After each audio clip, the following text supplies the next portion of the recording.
All right, we're live, I think. I hope so.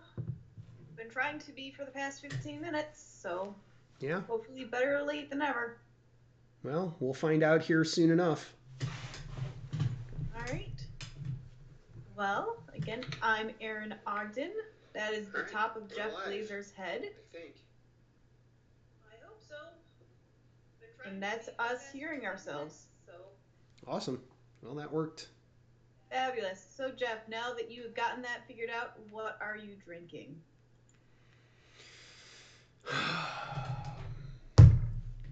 What am I drinking? I don't even know what I'm drinking. I am drinking whatever this is. Boulder Beer Irish Blessing. An oak aged coffee stout aged on Tullamore D.E.W Irish whiskey soaked oak chips. The interesting question that I have is why Tullamore Dew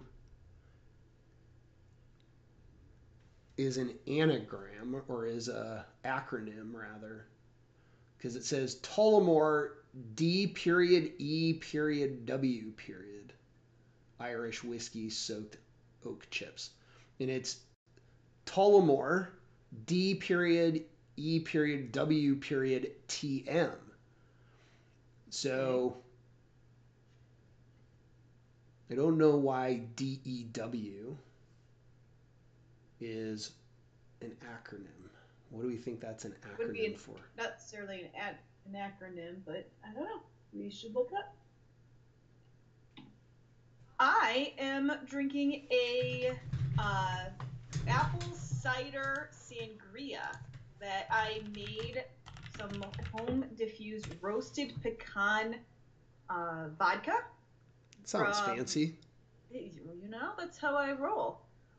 Using vodka from Great Lakes Distillery in Milwaukee, and then some wine from a Wisconsin winery, and a whole lot of pears and apples floating in it. So I'm pretty excited. Okay. Well, apparently the DEW thing is a thing. Okay. Um, but I can't figure out why. I can't figure out what DEW stands for. Do you know? You don't know. Let's see if But Wikipedia knows. how about we talk about the topic for the day, which was recapping and kind of talking more in depth about what um, we had Don Stanley talk about just last week, and that being inbound marketing and really what is it and why it matters. And kind of what I came out of it hearing was that inbound marketing is how you can be a magnet and use your marketing to be a magnet and not a megaphone. So it seemed like to be an umbrella term, or at least a big overlap in a lot of Venn diagrams where I hear about educational marketing or content marketing or all of these other things, but it really just comes down to creating things that make people want to come and learn more about your business and see if you are a good fit for what they want. Um, is that more or less what you came out with? You have that kind of marketing MBA background. Um, so what did I take out of it? Um,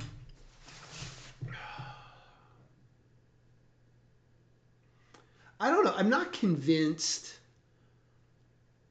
Even though I brought up the idea, and Don certainly um, advocated for um,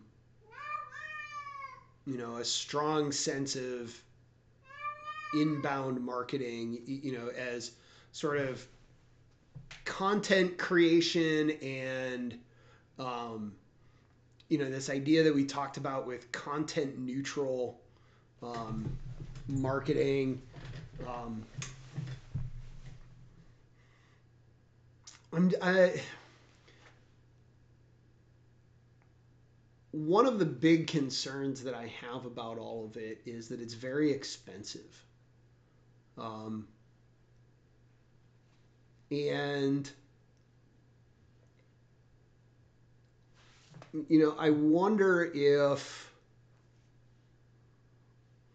inbound, thinking about sort of the appropriateness of inbound and outbound marketing, and maybe if Don were here, he would have a answer to this. But if it just doesn't seem like inbound marketing is worth the money. So I guess that it's interesting because what I see is what kind of outbound marketing or the megaphone approach is that you talk to a lot of people and throw it out to a lot of people, but you don't expect much return, right? You expect 5% of the people who hear it to actually do something.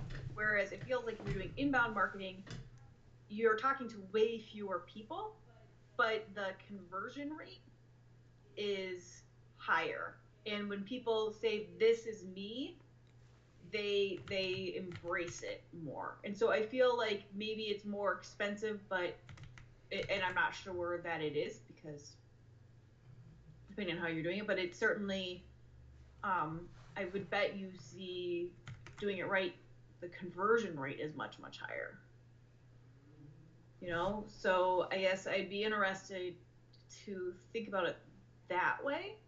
Yeah, I mean, Um, the thing I would be concerned about is sort of getting into an SEO math game, right? The search engine optimization math game, which is that like the best content that is going to drive people to your site, which is what you're trying to do with inbound marketing, right? When somebody's looking for something, they find you, right?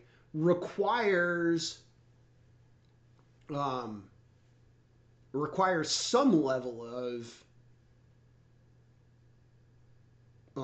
search engine optimization in order to make sure that you're going to get your return on the content investment, right? so, yes and no. I think what you're presuming one is that it's online and that people are then going to a search engine to find more, right? Whereas if I'm doing our blog, right, that's not search engine optimization because what I'm doing is people are signing up for that newsletter and learning more. And so maybe a little bit of if people are searching for it to find our blog, um, or if I'm doing more targeted things. So when people are looking at, when they're going, if I know that I'm trying to do, I don't know, trades stuff, and I'm doing good pieces in a trades magazine, do do I care about SEO? If I'm already talking to the audience I want to know, and they're looking at my sponsored article. Like I don't see how SEO comes involved in that. I think in some aspects of this it could be, but I don't think that that's the only way to go with this. That's not what I heard. That you have to do. Is a sponsored article inbound or outbound? I would argue that it's inbound, How right? You're so? not. You're putting yourself into the stream of other people's into other people's stuff in a way that they're not searching for the information. Like Right, but you people what coming to your sponsored advertising or coming to your sponsored article or your sponsored placement aren't coming there of their own free volition. They're coming there because you paid to be put in front of them. Well, all of marketing, all of what he was saying is you have to be paid to put somewhere. You have to do something somewhere, right? And so that sponsored article, let's pretend again, I'm talking about trades, right? And you're not the sponsored article isn't about, hey, listen to me why I'm a good tradesman. It's, hey, let me talk to you about energy efficient windows. And maybe I don't even sell windows. I just help you install them. And so you're talking about what is energy efficiency windows, and they're like, oh, this guy actually seems to know what it is. That's not megaphone. That's not pushing that on there. That's saying, hey, I understand this world. I'm giving you information. You want to trust me, come and find out. Maybe it's a link at the bottom, maybe it's Googling. But I see that as inbound marketing. That's what I was hearing from But it's him. also clearly labeled as sponsored content. So? So doesn't that make it an advertisement? So? I don't think they're mutually exclusive.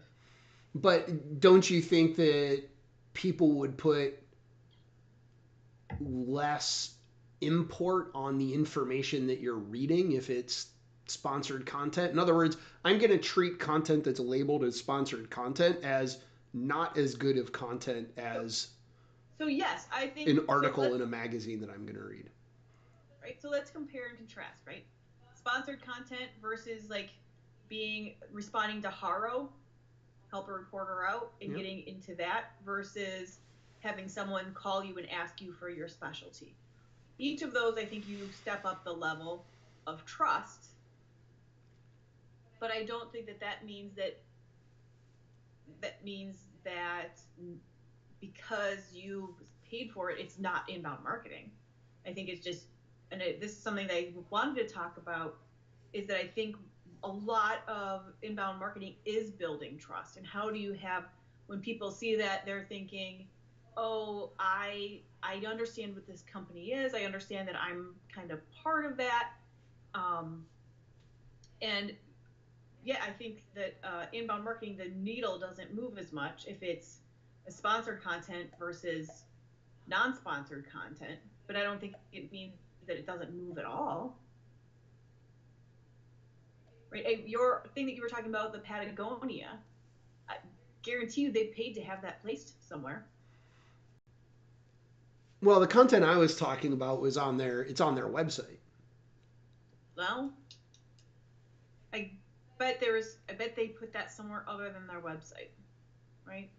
Because they've already drawn you in if it's on their website. How do you get there?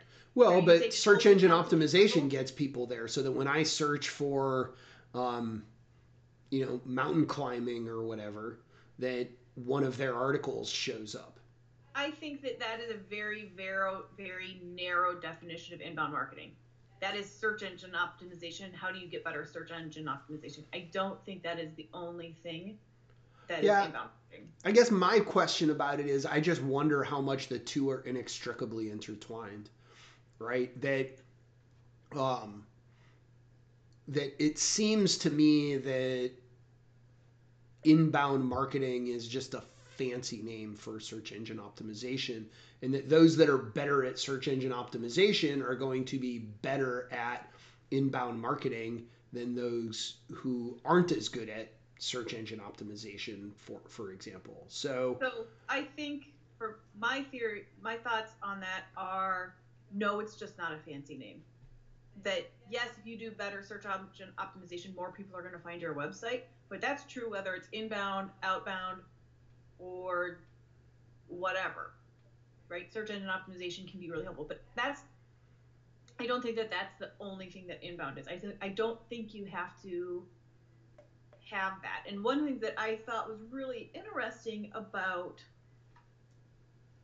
his talk was about how this is actually building, and again, I'm not sure the Venn diagram is perfect on it, but how it can be really helpful when you are trying to build on authentic voice, when you're trying to build that trust and say, look, I'm a trustworthy place to buy this, whether it's a service or a good.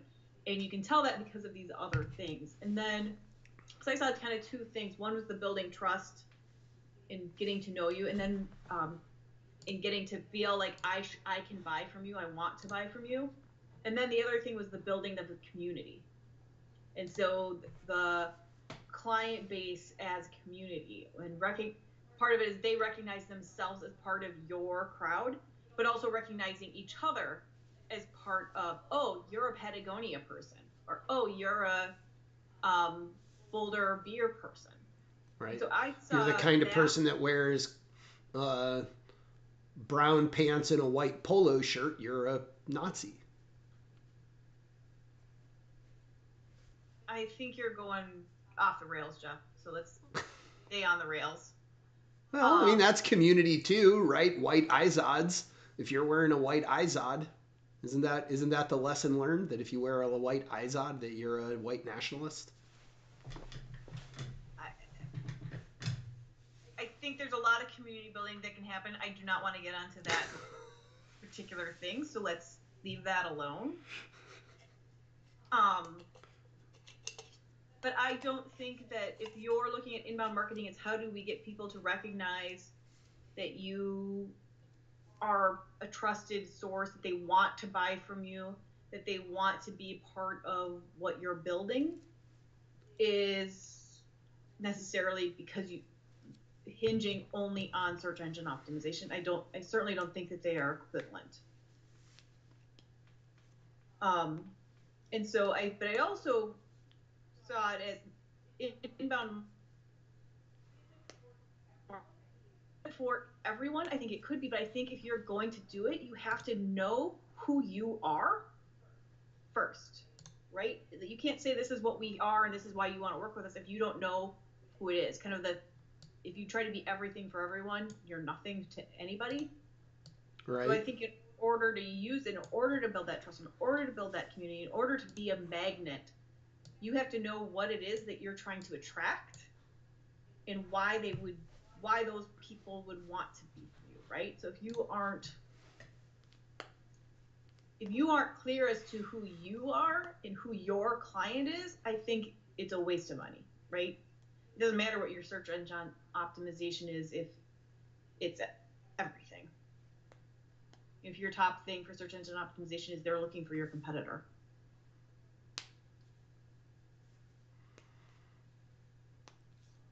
So does that mean everybody is specialists? So I don't think it's specialists. I think it's your unique value proposition, right? Like we always joke that everybody has a t-shirt company, right? So why would someone want to buy your t-shirt? And it doesn't mean you're a specialist. It just means why would people want to buy yours? Is it because you're cheap? Is it because it's a $2 t-shirt? Is it because it's clever? Is it because it's environmentally friendly? Like, how do I know why I'd want to buy a Patagonia thing? Because they do a lot of recycling and you buy it for life and they will repair and replace, right? Even though it could just be a fleece, why I'd want to do Patagonia as opposed to, I don't know, another brand that doesn't do that stuff. I don't think that's specialization. It's just broadcasting your value.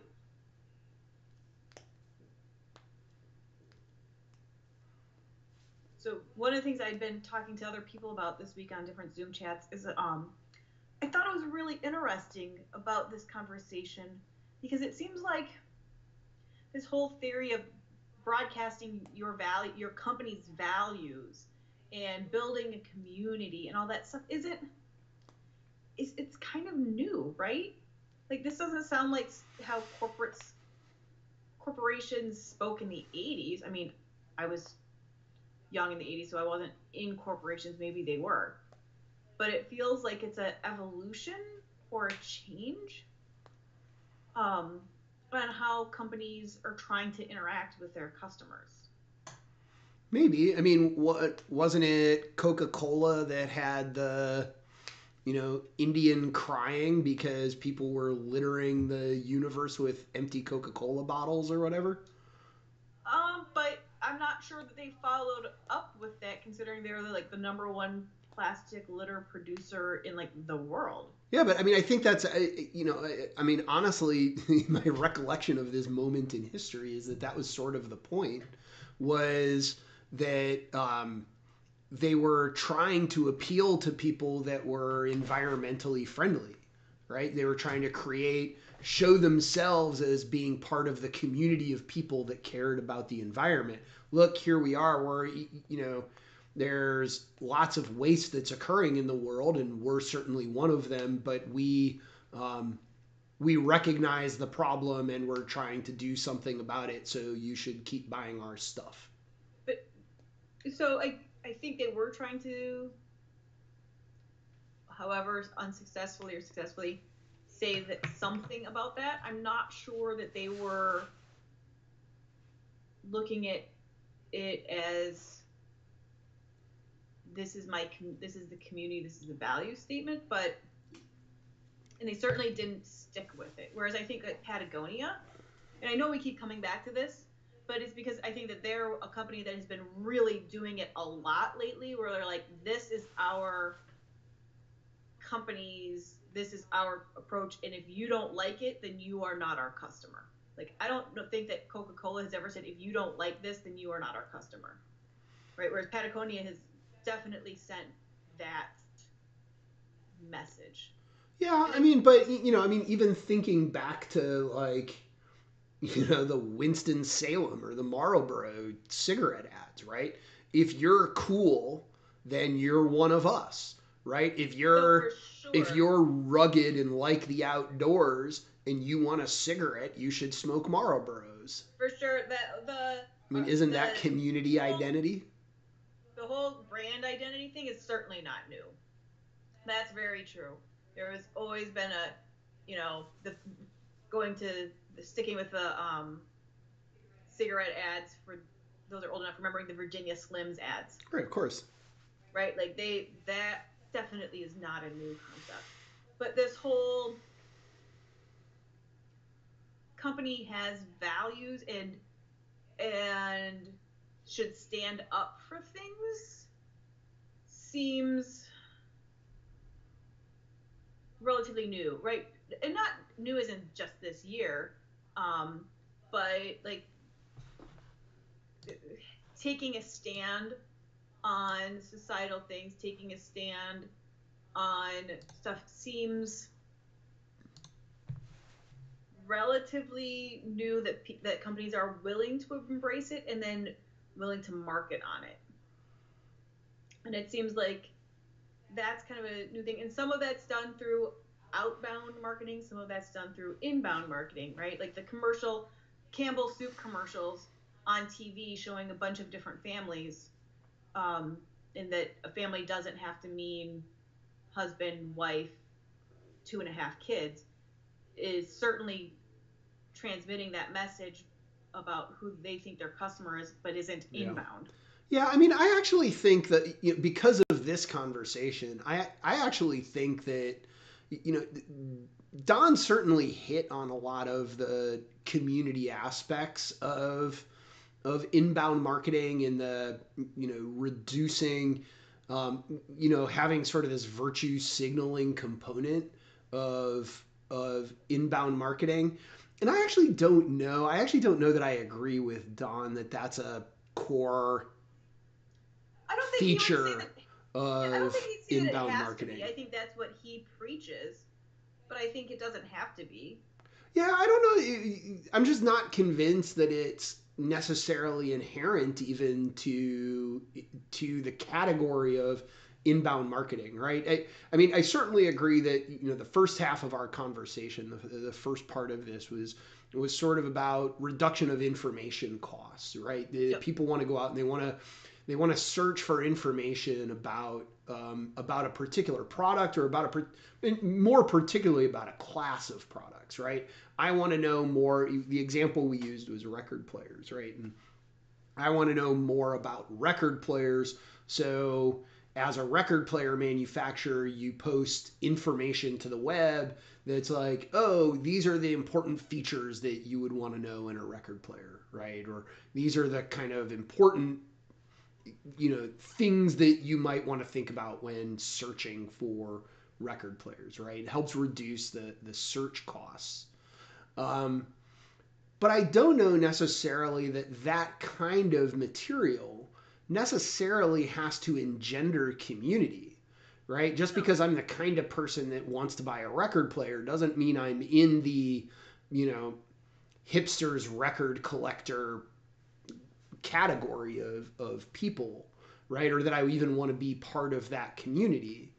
And so it seems to me that community and inbound marketing are really two separate concepts. I think they are. I think the Venn diagram is this, not this. But um, I think it can be an important part. but I don't think it's an essential part. I think it And can I be a don't think it's that. motivation. I don't think it has to be necessarily inherent. Right. I don't even know that it's a necessary component. Like I think you can have inbound marketing and community and not have a Venn diagram overlap at all. Right. I think that that's right, but I don't think it has to overlap. That's why that's inbound marketing with all the stuff that's not here is inbound marketing without community. You can have community without inbound marketing. That's why the Venn diagram has a small overlap, right? Um, but I guess here's a question for you. I mean, our firm does a lot of inbound marketing, man. And so you're kind of dumping all over and acting like, why would anyone do this? When all of our marketing, do we do any outbound marketing? Um, I mean, what to the extent that you pay for advertising at the Baraboo or Cedarburg Chambers or the Madison Chamber. I mean, that's outbound marketing, right? But we don't pay for any of that. Sure, we do. We sponsored events. How is that not outbound mark? How is that not like I don't, paid yeah, advertisement? is that outbound or inbound? Because we're Oh, also making sure these events are happening, right? And we only sponsor events that we support the message on, and but there's making no sure reduction of search costs there. it doesn't have. Is that all I that inbound to marketing me, is? so that's what I think is the inherent feature of inbound marketing, right? To me, I think what I understand of inbound marketing is it's marketing that reduces the search costs um, Again, of the I person think you're finding taking. you, and so it's not. I think you're Um, taking too narrow of a definition. if you say so, I don't think I I am. do say so. I think I that think by what I definition, that's what inbound marketing is. Is I it's don't think marketing so. that reduces search cost. Is that the definition? I don't It's think what that I is. heard. So what I heard was it's something that makes people want to find out more about you and identify more about you. That's not reducing search costs. That's getting someone interested. It's people are looking for information and you are helping them to find that information. That's But that reducing a I search feel like the cost. information that you're taking a very limited, like the information has to be very certain subset that such that they're doing and it has to be a reduction of search costs. I feel like that's a very No, I mean, they could be looking to figure out something about you in particular, right? I want to so learn about the law firm of Ogden Glazer Schaefer, right, so and I'm going so to go to ogs.com and read the about page or so ogs.law or let's whatever, compare two not events that we've ogs.com. done in the past, and you tell me if either of these are inbound or outbound. Or either of these are inbound marketing to you. So a couple of years ago, we sponsored Greater Madison Chamber of Commerce stuff about craft beer and Correct. craft brewing. Yep. And so we had that series of events. Outbound, And then we did every paid year we do an advertisement, event where we do thing with SVA. SVA and talk about the state of the alcohol industry in the state. Yeah. Is that outbound?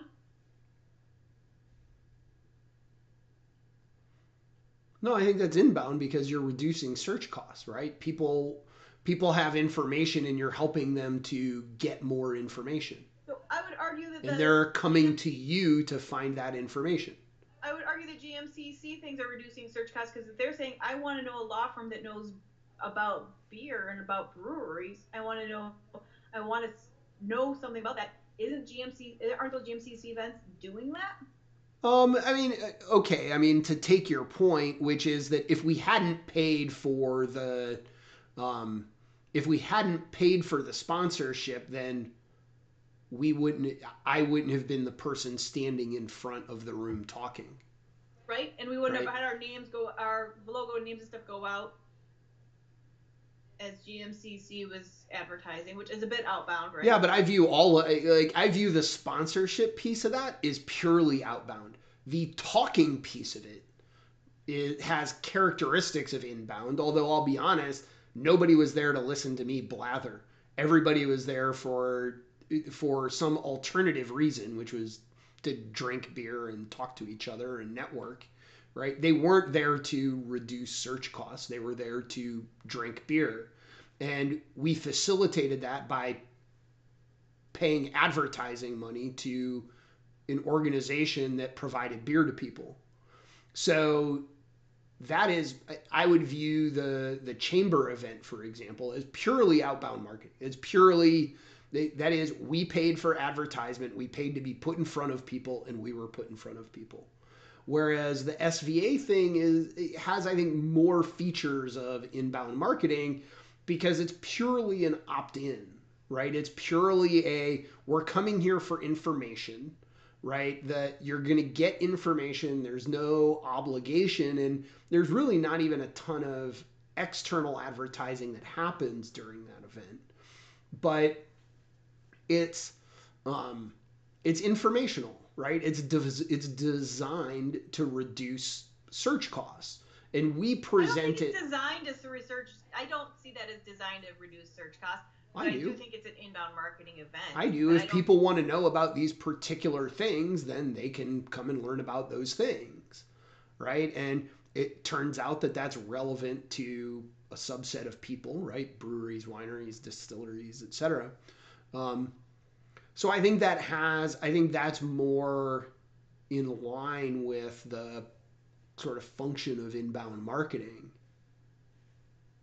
All right. Well, guess what, Jeff? Our debate has already lasted 30 minutes. We're up.